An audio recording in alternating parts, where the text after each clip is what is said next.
오늘 하나님께서 우리에게 주신 말씀은 시편 97편 1절에서 12절입니다. 하나님의 말씀을 봉독합니다. 여호와께서 다스리시나니 땅은 즐거워하며 허다한 섬은 기뻐할지어다. 구름과 흑암이 그를 둘렀고 의와 공평이 그의 보좌의 기초로다. 불이 그의 앞에서 나와 사방의 대적들을 불사르시는도다.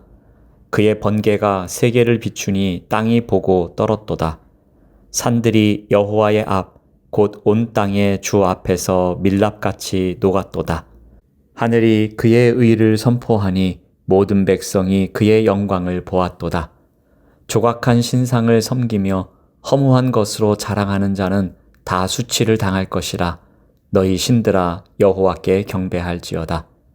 여호와여, 시온이 주의 심판을 듣고 기뻐하며 유다의 딸들이 즐거워하였나이다. 여호와여, 주는 온 땅 위에 지존하시고 모든 신들보다 위에 계시니이다. 여호와를 사랑하는 너희여, 악을 미워하라. 그가 그의 성도의 영혼을 보전하사 악인의 손에서 건지시느니라. 의인을 위하여 빛을 뿌리고 마음이 정직한 자를 위하여 기쁨을 뿌리시는도다. 의인이여, 너희는 여호와로 말미암아 기뻐하며 그의 거룩한 이름에 감사할지어다. 아멘. 오늘 말씀의 제목은 진짜 기쁨입니다. 오늘 시편은 여호와께서 다스리신다는 선언과 함께 땅은 즐거워하고 많은 섬은 기뻐하라고 요청합니다. 땅과 땅으로부터 떨어진 수많은 섬은 땅끝 해안들을 일컫는 것으로 먼 지역들과 열방들을 상징적으로 표현한 것입니다.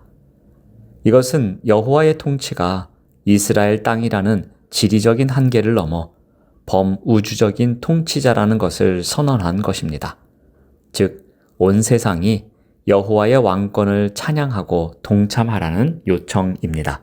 이어 하나님의 통치 원리를 보여줍니다. 2절 말씀을 봅니다. 구름과 흑암이 그를 둘렀고 의와 공평이 그의 보좌의 기초로다. 성경에서 구름과 흑암은 하나님이 나타나실 때 자주 동반되는 현상입니다.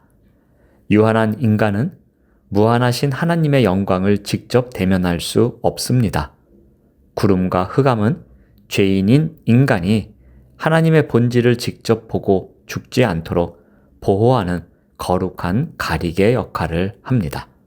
이제 하나님의 임재 앞에 어떤 일이 일어납니까? 5절 말씀을 봅니다. 산들이 여호와의 앞, 곧 온 땅의 주 앞에서 밀랍같이 녹았도다. 여기서 산은 변하지 않는 견고함, 웅장함, 그리고 인간이 넘기 힘든 거대한 장애물을 상징합니다. 하지만 하나님 앞에서는 어떠합니까? 하나님이 나타나실 때 그 견고해 보이던 산들이 마치 밀랍이 불 앞에서 녹아내리듯 사라집니다. 양초가 불을 만나면 형체를 잃고 액체가 되듯 하나님의 거룩함과 영광 앞에서는 세상의 그 어떤 강한 것도 그 형태를 유지할 수 없습니다. 밀랍처럼 녹는다는 표현은 힘을 써서 무너뜨리는 것이 아니라 그분이 나타나기만 해도 녹아버리는 것, 즉 문제의 크기가 중요한 것이 아니라 하나님의 임재가 있느냐 없느냐가 결정적입니다. 이처럼 하나님의 통치는 우리의 생각을 뛰어넘습니다. 이제 우상 숭배를 통해 가짜 기쁨을 누리고 있는 자들에 대한 경고가 나옵니다. 7절 말씀을 봅니다. 조각한 신상을 섬기며 허무한 것으로 자랑하는 자는 다 수치를 당할 것이라.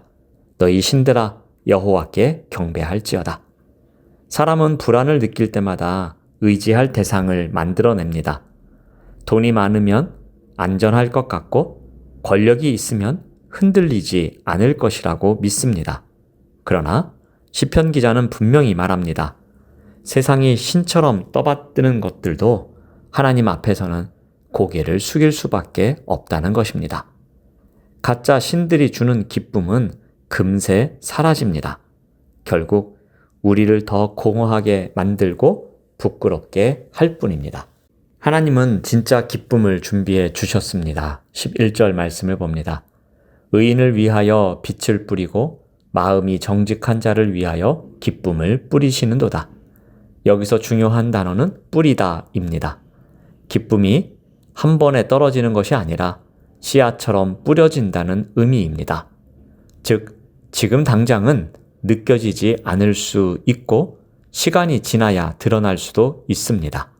하지만 분명한 것은 하나님은 이미 기쁨을 심어 놓으셨다는 것입니다. 이 기쁨을 누리기 위해 어떻게 해야 합니까? 10절 말씀을 봅니다. 여호와를 사랑하는 너희여, 악을 미워하라. 그가 그의 성도의 영혼을 보전하사 악인의 손에서 건지시느니라. 먼저 여호와를 사랑하라고 합니다. 기쁨의 시작은 내가 무엇을 사랑하느냐에 달려 있습니다. 시인은 가장 먼저 여호와를 사랑하는 너희여 라고 부릅니다. 이 말은 단순한 권면이 아니라 정체성에 대한 선언입니다. 하나님의 백성은 하나님을 사랑하는 사람이어야 하는 것입니다.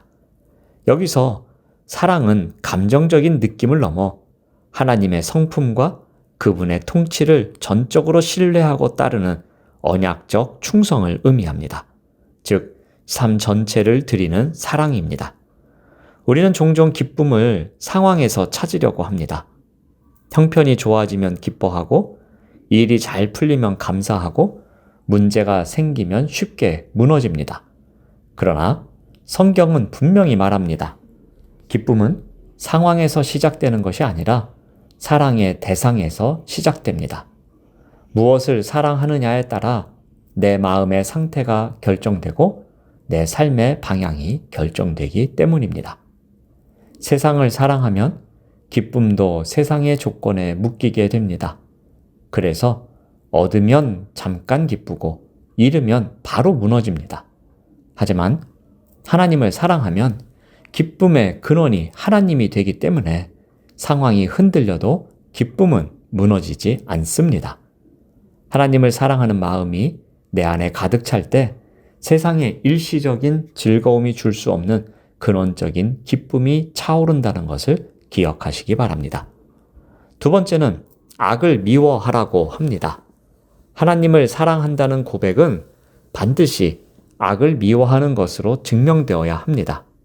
여기서 미워함은 단순히 싫어하는 감정이 아닙니다. 성경이 말하는 미워함은 분별의 결과이고 결단의 표현이며 삶의 방향을 바꾸는 의지적 태도를 말합니다. 즉, 이것은 하나님이 기뻐하시는 것이 아니다라고 판단되면 그 자리에서 돌아서는 영적인 결단을 말합니다. 이러한 미워함이 참된 기쁨을 누리는 비결입니다. 마지막으로 하나님의 보호하심 속에 거하라입니다. 기쁨을 지속하는 힘은 내 능력이 아니라 하나님의 약속에서 옵니다. 우리의 결단과 노력도 중요하지만 궁극적으로 우리의 신앙과 기쁨을 붙들어 주시는 분은 하나님 자신이십니다. 그래서 시편 기자는 하나님의 보호하심을 신뢰하라고 말합니다. 하나님은 무엇보다 먼저 우리의 영혼을 지키십니다. 여기서 중요한 것은 하나님의 보호가 단순히 외적인 문제 해결에만 있지 않다는 사실입니다. 모든 일이 잘 풀리게 하신다, 고난을 아예 없애주신다는 것이 아니라 어떤 상황 속에서도 우리의 중심이 무너지지 않도록 지키신다는 말입니다. 또한 하나님은 자녀를 악인의 손에 영원히 버려두지 않으십니다. 이 말은 하나님의 백성이 고난을 겪지 않는다는 뜻이 아니라 악이 결코 최종 승리를 거두지 못한다는 선언이며 하나님의 구원이 반드시 이루어진다는 약속입니다. 이와 같은 하나님의 보호하심을 신뢰하라고 합니다. 바로 그때 참된 기쁨을 누릴 수 있는 법입니다. 사랑하는 여러분, 시편 97편은 우리에게 분명히 말씀하고 있습니다. 진짜 기쁨은 상황에서 오는 것이 아니라 하나님에게서 온다는 것입니다. 세상은 끊임없이 우리에게 말합니다. 이것을 가지면 기쁘다. 이 정도는 누려야 행복하다. 그러나 그 모든 기쁨은 잠깐 반짝이다가 사라지는 가짜 기쁨일 뿐입니다. 그러므로 어떻게 해야 참된 기쁨을 누릴 수 있습니까? 여호와를 사랑할 때 시작됩니다. 악을 미워할 때 지켜집니다. 하나님의 보호하심 안에 거할 때 참된 기쁨은 지속되는 법입니다. 이 기쁨은 환경이 좋아서 생기는 감정이 아닙니다.